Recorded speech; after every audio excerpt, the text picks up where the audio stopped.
Showtime Online new host Wise Estabillo at Lorraine Galvez magsisilbi na ring host ng PGT Exclusives.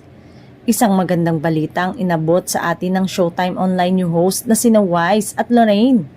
Sa nasabing online gap show ng kapamilya produce noontime show na It's Showtime, inihayag nila na magiging bahagi na rin sila ng pagbabalik ng talent search na Pilipinas Got Talent para sa Season 7.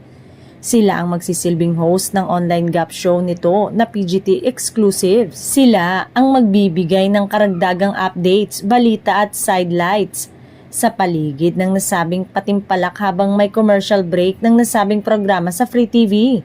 At maaari rin silang mag-interview ng mga kalahok ng PGT.